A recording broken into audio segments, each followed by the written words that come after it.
ability to perceive shapes and objects and faces and colors. However, our eyes are responsible for much more than that, including our mood, our level of alertness, and all of that is included in what we call vision. What is vision? Well, vision starts with the eyes. We have what's called extraocular light perception. While it feels good to have light on our skin, while it feels good to be outside in the sunlight for most people, the only way that light information can get to the cells of your body is through these two little goodies on the front of your face. And for those of you listening, I'm just pointing to my eyes. As many of you have heard me say before on this and other podcasts, your eyes, in particular your neural retinas, are part of your central nervous system. They are part of your brain. They're the only part of your brain that sits outside the cranial vault. In other words, you have two pieces of your brain that deliberately got squeezed out of the skull during development and placed in these things we call eye sockets. Now, the eyes have a lot of other goodies in them that are very important, and those are the goodies that we're going to focus on a lot today.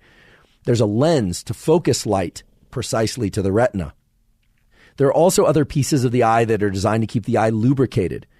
You also have these things that we call eyelashes. Most people don't know this, but eyelashes are there to trigger the blink reflex. They aren't just aesthetically nice. Eyelashes are there so that if a piece of dust or something starts to head towards the cornea, the eye blinks very, very fast. It's the fastest reflex you own. We also have these things called eyelids. Now, eyelids might seem like the most boring topic of all, but they are incredibly fascinating. Today, we're going to talk about how you can actually use your visual system to increase your levels of alertness based on the neural circuits that link your brainstem with your eyelids.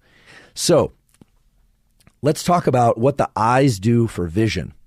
Basically, the entire job of the eyes is to collect light information and send it off to the rest of the brain in a form that the brain can understand. Remember, no light actually gets in past those neural retinas. It gets to the neural retina, and we have specific cells in the eye called photoreceptors. They come in two different types, rods and cones. Cones are mainly responsible for daytime vision, and the rods are mainly responsible for vision at night or under low light conditions, generally speaking. These photoreceptors, the rods and cones, have chemical reactions inside them that involve things like vitamin A, and that chemical reaction converts the light into electricity. Within the eye, within the retina, there are then a series of stages of processing, and that information eventually gets sent into the brain by a very specific class of neurons. They're called retinal ganglion cells. Now, here's what's incredible. I just want you to ponder this for a second. This still blows my mind. Everything you see around you, you're not actually seeing those objects directly. What you're doing is you're making a best guess about what's there based on the pattern of electricity that arrives in your brain. Now, that might just seem totally wild and hard to wrap your head around, but think about it this way, because this is the way it actually works. Let's take an example of a color like green or blue.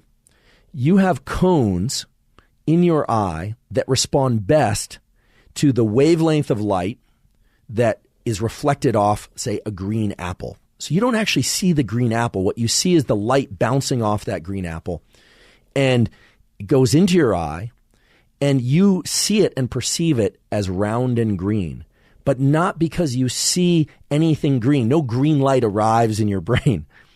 What happens is your brain actually compares the amount of green reflection coming off that apple to the amount of red and blue around it. What the brain is receiving is a series of signals, electrical signals, and it's comparing electrical signals in order to come up with what we call these perceptions, like I see something green, a green apple, or I see red. So that's what I'd like you to understand about the way the eye communicates with the brain. I would also like you to understand that the brain itself is making these guesses, and that those guesses are largely right. How do I know that? Well, they're right because when you reach out to grab a glass, most of the time you grab the glass and you don't miss, right? Most of the time when you make judgments about the world around you based on your visual impression of them, it allows you to move functionally through the world.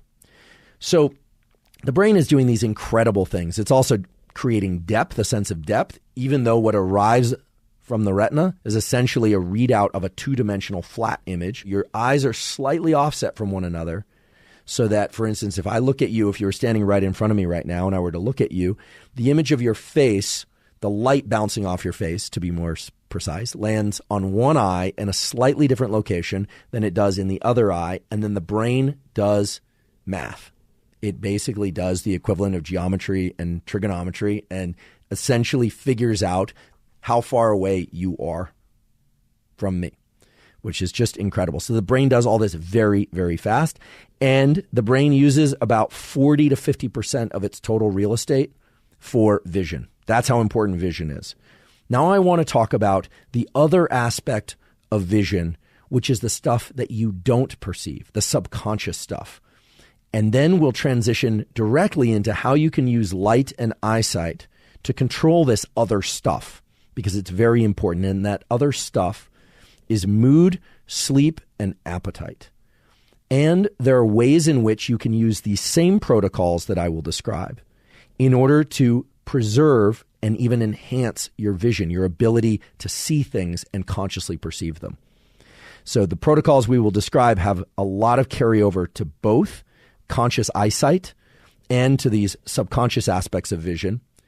And I just want you to understand a little bit more